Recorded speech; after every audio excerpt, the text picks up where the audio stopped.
Hello everyone, this is Ken Martinez again with Mark Investments, introducing the next video in our series of the cash flow calculator, keeping the note. So let's go straight to the first tab.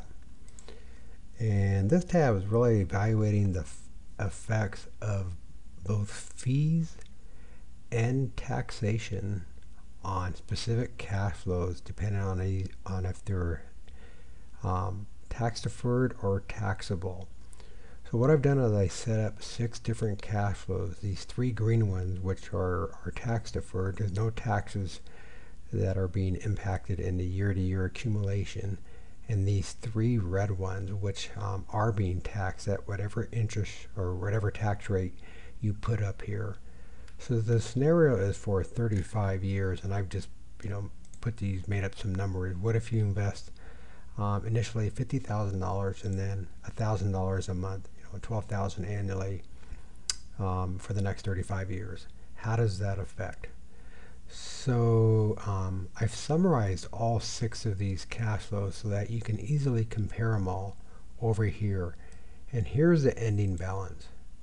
And then I've also given you an indicator, a yellow, a best highlighted in yellow of the highest amount. So under these initial yields 6, 7, 8, 10, 12, and these initial fees, now these are all blue input cells, so you can mix and match and analyze any different combination of these.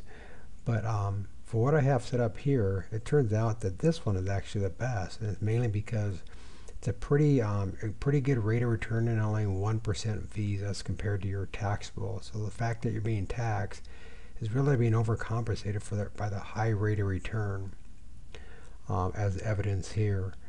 And the rest of this table, the way you interpret this table is really, if this is your best, then what is the cost compared to all the other ones? So it's just really this amount subtracting all these lower amounts. So what is the effects of having not as good as a plan based on your taxation and fees? What is that costing you? And that's what the second line is here. And then this next line is really what the cost is as a percent.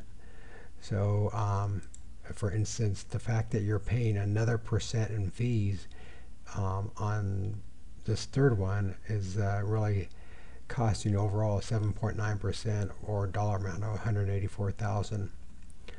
This next line is just the stated fees that you have over here. The actual true fees, though, is going to be much higher. For instance, even in a tax deferred, if your fees you calculated came out to be 1%, I mean, they get paid whether you make money or not. So they get paid right out of your earnings. So in my opinion, even though they may state it's a 1% fee, it's not 1% of your balance. It's 1% coming out of here. So it's really 1% straight out of your yield, which means it's going to be a much higher amount, and then you can see the impact of that. The actual true fees is 7.1% on this one, 12.5% on this one.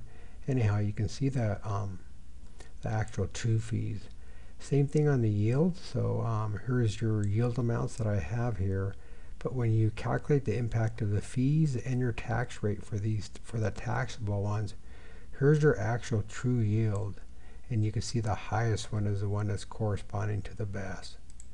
Notice what happens if I change the tax rate. It's right now at 33%, but if I change it to 35%, just a little bit, it's enough to make this plan the best one. So that actually does make a difference. What happens if I change the fees on this? If I actually were doing 1.5%, then it goes back over here. So that's enough to swing it back the other direction. What about if I lower the rate on this one instead of 2% to 1.5%? Even that 0.5% is enough to swing now the best plan over here. So anyhow, you can model any number of different scenarios based on the fees and taxations and yields. Let's go to the next tab. The next tab is about the velocity of money, and what all that means is velocity is a continuous and immediate reinvestment of your payments that you're receiving. So I have two different scenarios. The green scenario, which is do nothing, and the B um, scenario B, which is the red area, where you're reinvesting your payments. And here's my scenario right here. I've kind of made it the math easy just so you can see what I'm talking about. Right now I just have a 12-month loan. I'm making the interest rate 10% and the amount of 10,000, so a payment of 879. Notice even though the yield is 10%, if I add up all my payments here, the total is $10,550.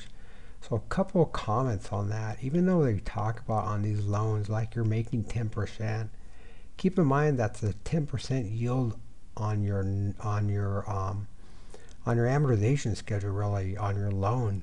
That's not the same as 10%, which would be $1,000. That's not the same as 10% cash in your pocket.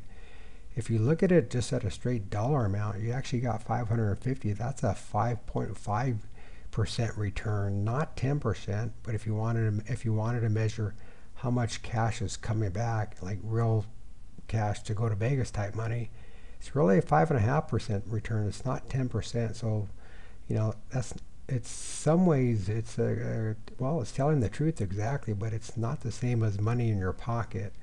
So it really is a 10% yield, but money in your pocket is really a 5.5% yield.